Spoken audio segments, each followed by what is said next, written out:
Hello guys and welcome back to Tarot Page Philippines. So, this video, gawin natin yung weekly horoscope para po sa may mga sun, moon, and rising na Virgo.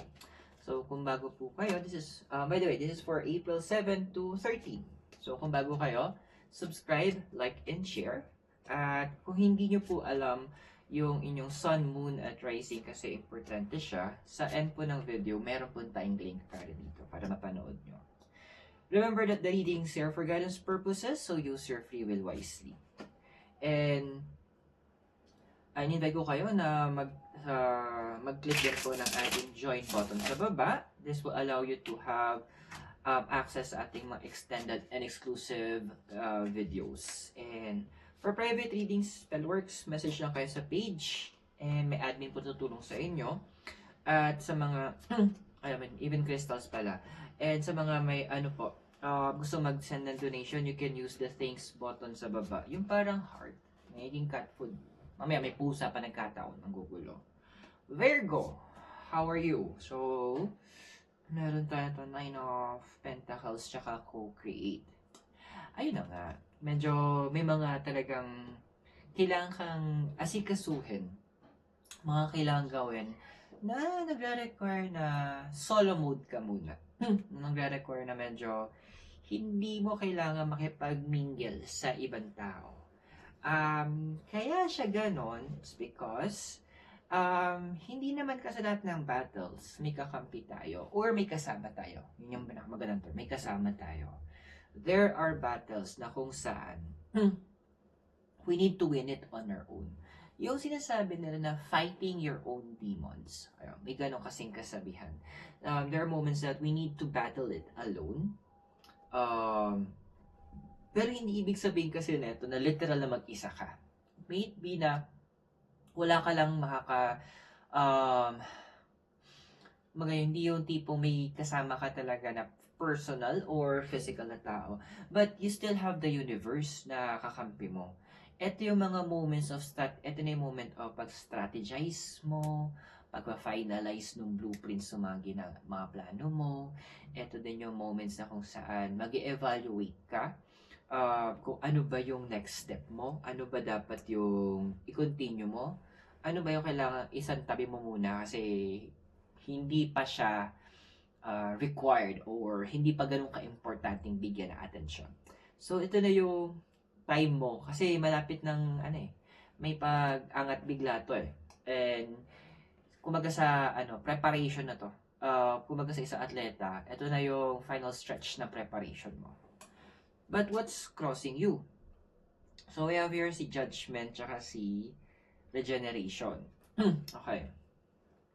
Well, ang gulo lang, yung gulo na pwede mong ma-encounter o yung siguro isa sa mga pwedeng pinipigilan mo mangyari is yun doon na may mga kailangan kang harapin na tao to set the scores right. Yung mga gumawa ng kwento sa'yo, medyo kailangan i-rearrange ng universe na magkaroon kayo ng confrontation para lumabas yung side mo and to keep the record straight. Actually, may may mga, ang gagawin mo pa nga, itatamang mo na yung sinabi, correct mo, and then meron kang biglang rest back na gagawin. Kasi may mga, sabihin lang natin may mga sinabi, may mga bagay na i-correct mo about the person na hindi niya magugustuhan kasi masisira yung image niya. What the hell? Hindi masira image niya. So at the end of the day, tandaan natin na the truth will set us free. So, good luck doon sa taong yon or sa mga taong yon. And actually, this will open a lot of wounds din eh. Yun yung nagkakross sa'yo na iniiwasan mo. But, kung na sa sugat na kailangan linisin, it's part of the healing process eh. Exposing, part yun ng healing process kasi kung wala nun, what's the sense na i-correct pa ng universe yun? Parang yun? Okay na? No. The universe needs to touch on it. Kasi, kumbaga sa sugat, kailangan budburan niya o buhusan niya ng sandamakmak na alcohol para ma-disinfect, para malinis. Then, saka siya ipapatch up para ma-close yung wounds. Now, your desire card now, we have here is the Four of Pentacles and time to go. So, sa mga gustong pumunta, ayun.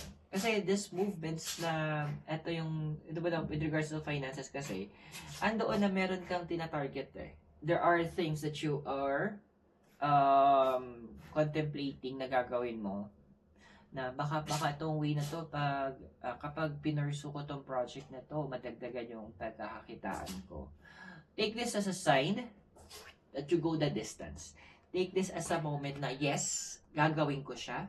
Kasi ano to eh, long overdue na. Kumbaga sa buntis. 10 months ka na buntis, dahil ipanganak mo na yan. Kasi timing is very important eh. And binibigyan, ito na yung sign na the universe is giving you the moment to take that leap. Na i-execute mo na yung plano mo. Naka-prepare na lahat eh. Ikaw lang naman po ipigil kasi in-overthink mo na naman. Kalma lang ha. So this is a moment that you will need to ensure na idiretso mo na yung mga plans mo. Okay? Now, your foundation, dito tayo 9 of Wands, tsaka si TikTok. Told you, long overdue na. Sobra ka na nagplan. Kasi 9, this is about learning eh. Higher level of learning. Ang dami mo nang inaaral. Ang dami mong masyadong tinitignan. Ang dami mong masyadong kinoconsider. Ang tanong, ikaw ba kinoconsider ng mga kinoconsider mo? Diba? That's a good point na kailangan mong isipin. And andito din na pinapakita na ng 9 of Wands na pursuing your desire, pursuing your purpose, it's yun yung fulfillment mo eh. Bakit mo binipigilan yung sarili mo? Why is it na ang tagal mo mag-decide? Masyado mo bang pina-perfect yung plan? Eh, naka-go signal ka na kay universe eh. Ikaw lang naman yung nag-iinarte na baka ganito, baka ganyan, yung baka mamaya, yung ulam, baka ulam ko siya mamaya. Stop it, Virgo. Ikaw yung puipigil sarili mo eh. Now, I understand naman, in the past kasi with the 10 of Cups, tsaka si Chapwood, na parang kinoconsider mo yung mga opinions, mga advices ng mga tao. That is good, especially ang kinoconsider mo kasi dito kung yung opinions and inputs ng mga tao na meron talagang naging ambag sa life mo. Tsaka meron silang, sabi na natin, meron silang moment na they are very concerned about doon sa well-being mo. Na ang iniisip nila is, paano sila makapag-express pa ng affection and love sa'yo. Sila yung sumuporta. So yes, it's good to consider them in the past. Pero remember na, iba kasi yung point, nila eh, yung laban nila, iba din naman yung purpose ng universe sa'yo. So, huwag mo siyang i-confuse. Yes, the battle that you will be facing, yung mga ipopursue mo na projects, is actually a moment na ikaw talaga yung pwedeng gumawa lang. So, okay lang yun. You still have the universe as your partner. Now, the possible future na ikaw, meron tayong 6 of Swords, tsaka Round and Round. Alam niyo kanta tayo sa High School Musical ba? We're soaring, we're flying. There's not a star in heaven that we can reach if we're trying. So we're breaking free. Yun eh. High School Musical. Ito yung pinaka nagiging theme mo na ngayon eh. Andun na planning is good, but actions right now, it's necessary. Planning is right, but execution is needed na. So, andun ang dami sa inyo na talaga magbe-break free. Okay, labas na ako dito. Masyado ng long-awaited. So, andoon na with the 6 of Swords, talaga your mind is already focused, so execute mo na siya. So, ang dami sa inyo talagang will move forward. And, well, ang malaking impact nito is besides doon na pag-build yung sarili nyo in terms of your character, ang more na impact is doon sa finances nyo. Doon papasok. So, we're looking at better finances. So, hindi siya biglaan na one-time, big time. Medyo yung tipong progressive siya. Paunti-unti umaangat. So, kung nakaka-resonate ka sa readings, at gusto mo malaman yung mas in-depth na readings pa, i-click mo yung join button sa baba para maging member ka. So, magkaroon ka ng access sa ating mga exclusive and extended readings. But for now, tingnan natin ano pa yung ibang readings mo.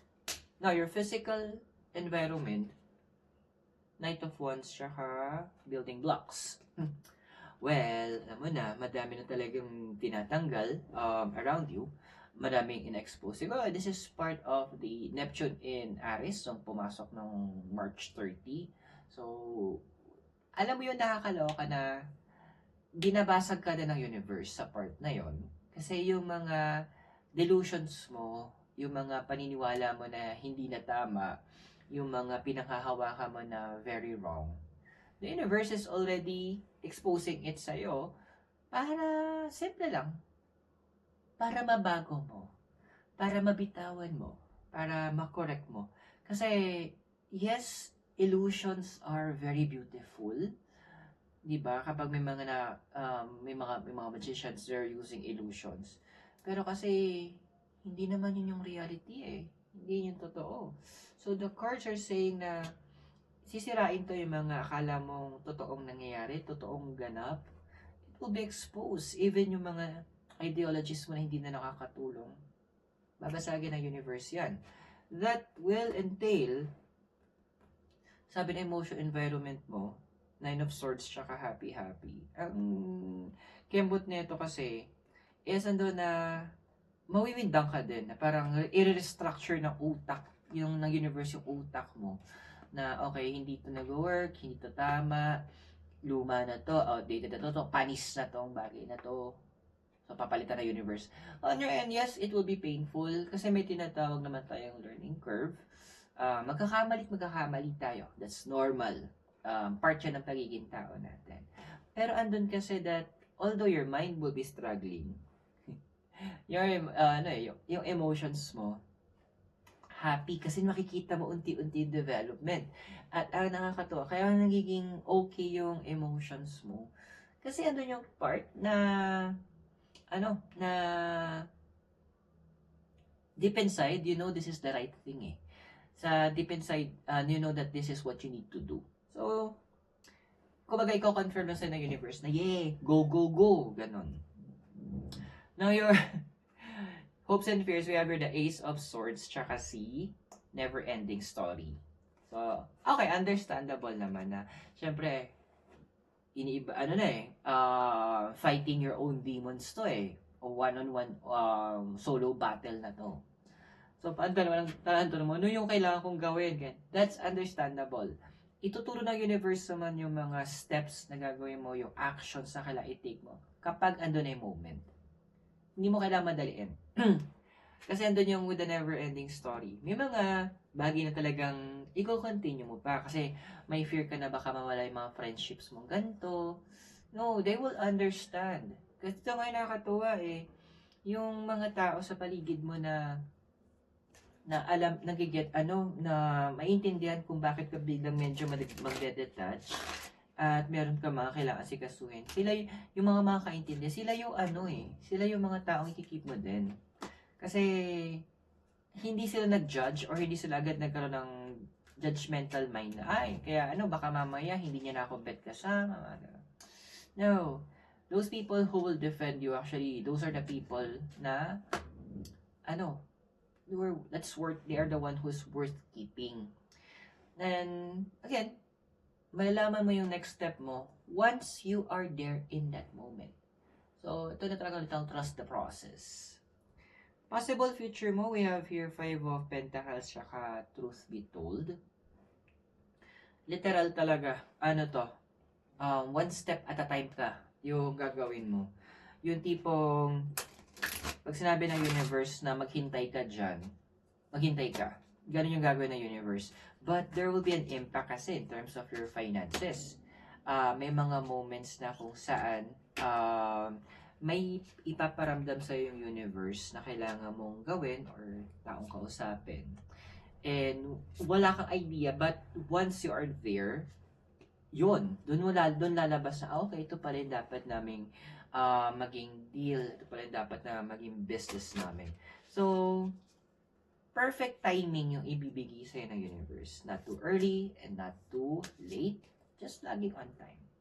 Pero ano ba yung mga ibubukas ng universe in terms of your finances? Tingnan natin siya sa extended reading mo. And for you to access it, i-click mo lang yung join button sa baba. Remember, the readings are for guidance purposes. Use your free will wisely. And if you're new, subscribe, like, and share. Virgo, maraming salamat. God bless, Namaste, Hare Krishna, and blessed be. And hope magkita tayo sa extended readings. From Dominican Hill in Baguio City, have a great day. I'll see you soon.